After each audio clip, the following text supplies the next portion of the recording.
کچھ ایک کوشچن جو ہر انسان کے دماغ میں پائے جاتے ہیں۔ ایک تو یہ سوال اٹھتا ہے کہ قیامت کب آئے گی، اور کئی ایک علماء حضرات کے بیانات سے ایسا لگتا ہے کہ بس آنے والی ہے، اگلے جمعے کو ہی آ جائے گی۔ تو دیکھو، قیامت کا صحیح علم تو اللہ کے نبی صلی اللہ علیہ وسلم کو بھی اللہ نے نہیں عطا فرمایا۔ اما کا پارہ آپ پڑھتے ہوں گے قرآن کے اندر، اما کا پارہ، اما یتساءلون عن النبأ العظیم الذی ھم فیہ مختلفون۔ اس کے اندر آپ معلوم کر سکتے ہیں کہ اللہ کے نبی کو بھی اس خبر کے بارے میں نہیں بتایا گیا۔ قیامت کب آئے گی اللہ کے نبی کو نہیں بتایا گیا۔ اور پھر تو دیکھو، قیامت کی بڑی بڑی ساری نشانیاں باقی پڑی ہے۔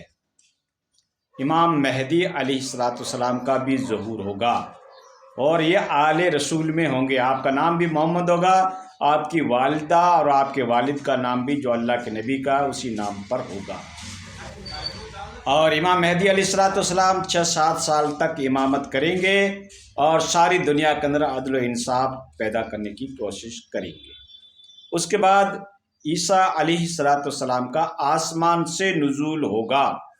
جو اللہ کے پیغمبر تھے، آسمان پہ اٹھائے گئے تھے، ان کا واپس نزول ہوگا، اور یہ امت محمدی کے اندر آئیں گے اور نبی کی امت کو فالو کریں گے۔ امتی بن کر آپ دنیا کی امامت کریں گے، بھاگ دور سنبھالیں گے، حکومت قائم کریں گے۔ وہ بھی 35 سال کا پیریڈ ہے، اور امام مہدی اور عیسیٰ علیہ السلام کا یہ ملا کے 40 سال کے آس پاس وقت بتاتے ہیں حدیث کے اندر۔ تو 40 سال تو عیسیٰ علیہ السلام کا حکومت کریں گے، اور کہتے ہیں آنے والی ہے۔ ایسا لگ رہا جیسے اگلے جمعے کو آ جائے گی۔ پانے پتو پیندو جنا ہاتھ اٹھارے دیندی۔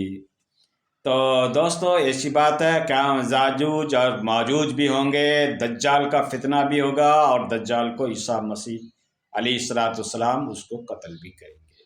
یہ سارے فتنے باقی پڑے۔ بہرحال میرا آج کا یہ ٹاپک نہیں ہے۔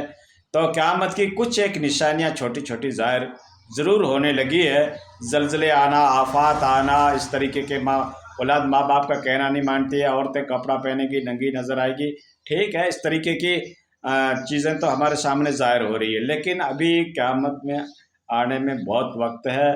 کتنا دن ہم کو عالم برزخ میں رہنا پڑے گا، لیکن چلو، ایک تو یہ مسئلہ ہے کہ کوئی اس کا تعین نہیں کر سکتا کہ کب آئے گی، ٹھیک ہے نا۔ ہاں، قیامت کے بارے میں ڈراتے رہو، تعین مت کرو کہ آنے والی ہے، یہ لفظ کہنا غلط ہے۔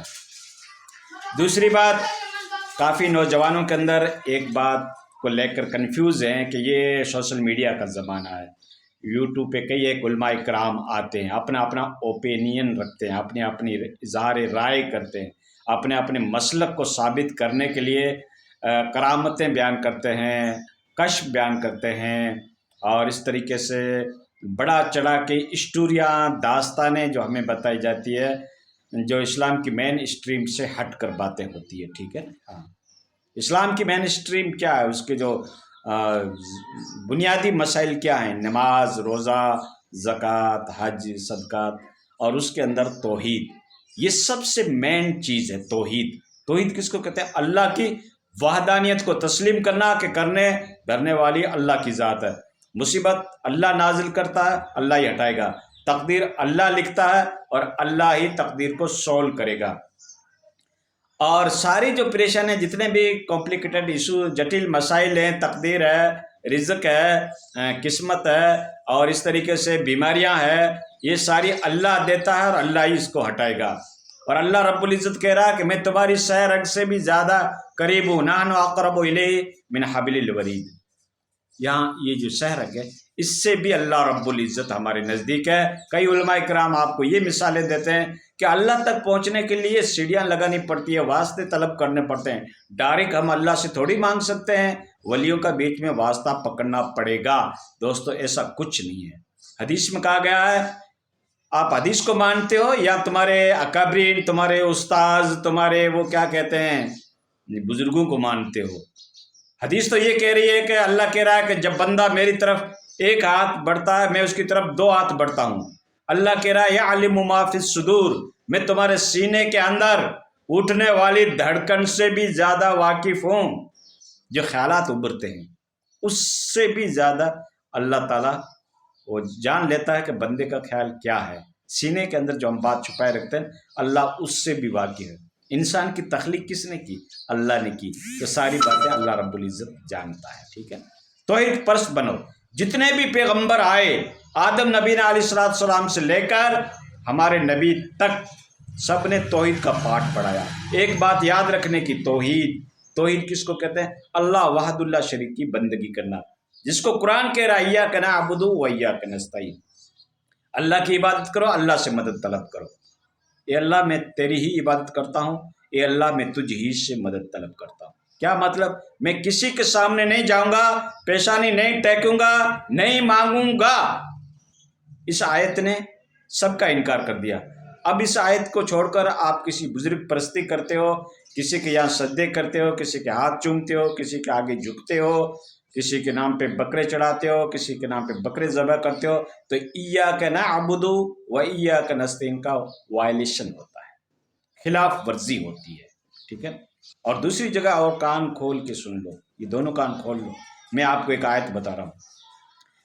ان اللہ لا یغفر ان یشرک بہ ویغفر ما دون ذلک، اللہ تعالیٰ شرک کرنے والے کی بخشش نہیں کرے گا، اور اس کے علاوہ جس کی چاہے گا اس کی کر دے گا۔ سو مرڈر کر رکھا ہے، سو ریپ کر رکھا ہے، سو اللہ کی نافرمانی اس کے احکام کو توڑ رکھا ہے، اللہ تمہاری بخشش کر سکتا ہے، اس کے اوپر قادر ہے۔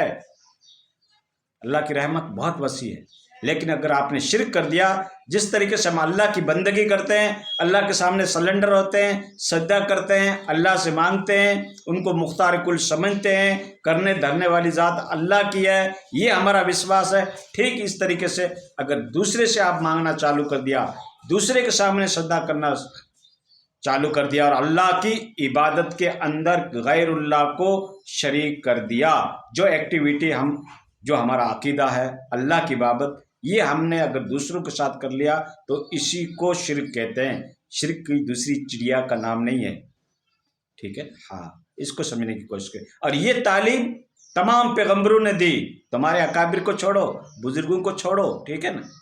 ہاں، میں اولیاء اللہ کو میں بھی تسلیم کرتا ہوں، میں بھی مسلمان ہوں، اللہ کے ولیوں کو تسلیم کرتا ہوں، ان کی کرامات کو بھی تسلیم کرتا ہوں، ان کے اوپر بھی ہمارا یقین ہے۔ کہتے ہیں کہ یہ ولیوں کو نہیں مانتے، مانتے ہیں، جتنا ان کا درجہ ہے، اسٹیٹس ہے، وہاں تک ہم مانتے ہیں، تسلیم کرتے ہیں۔ اللہ کے نیک بندے ہیں، اللہ کے منتخب بندے ہیں، اللہ نے ان کو نیکی کے لیے چن لیا، اللہ نے اس کو ہدایت دے دی ہے، اللہ کے بزرگ ہیں، نیک ہیں، اللہ کی قربت ان کو نصیب ہے۔ لیکن دوستو، عبادت کرنا، اولاد مانگنا، بیماریاں کے بارے میں یقین رکھنا کہ وہ دور کر دیں گے، یہ امپاسبل نہیں ہے، ٹھیک ہے دوستو۔ یہ اللہ کے ہاتھ میں ہے۔ یہ ہاتھ کہاں اٹھنے چاہیے؟ اللہ کے دربار میں اٹھنے چاہیے۔ سر کہاں جھکنا چاہیے؟ اللہ کے حضور میں جھکنا چاہیے۔ آج دیکھیے کتنی بھیڑ بھاڑ لگی رہتی ہے باواؤں کی ادھر، اور اللہ کے گھر سننے نظر آتے ہیں۔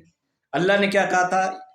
وَمَا خَلَقْتُ الْجِنَّ وَالْإِنسَ إِلَّا لِيَعْبُدُونِ، جنات اور انسان کو میں نے اپنی عبادت کے لیے پیدا کیا۔ اور عبادت کہاں کی جاتی ہے؟ مسجدوں میں کی جاتی ہے، سجدے کیے جاتے ہیں جماعتوں کے ساتھ، حی علی الصلاح حی علی الفلاح کی جہاں پہ آذان لگتی ہے، الاؤنسمنٹ ہوتا ہے اللہ کی طرف سے، وہ تو خالی نظر آ رہے ہیں، اور ادھر باباؤں کی مزاریں بھری ہوئی نظر آتی ہے۔ انصاف آپ کے اوپر ہے دوستو، میری بات کو برا مت ماننا، انصاف آپ کرو۔ قرآن کو دیکھو سامنے، تمام پیغمبروں کے طریقے کو دیکھو، پیغمبر کے برابر تو کوئی نہیں ہو سکتا، اتنا تو آپ جانتے ہو۔ اگر اناج کھاتے ہو، دین سے آپ کو تھوڑی سی بھی نسبت ہے تو یہ جانتے ہوگے کہ پیغمبر کے برابر کوئی نہیں ہو سکتا۔ تو تمام پیغمبروں کی تعلیم، ان کی شکشا، ان کا اپدیشک، ان کا نردیش، ان کا آبجیکٹو، ان کا اوبلیگیشن یہی ہے کہ بندے کا کنیکشن رب سے جڑے۔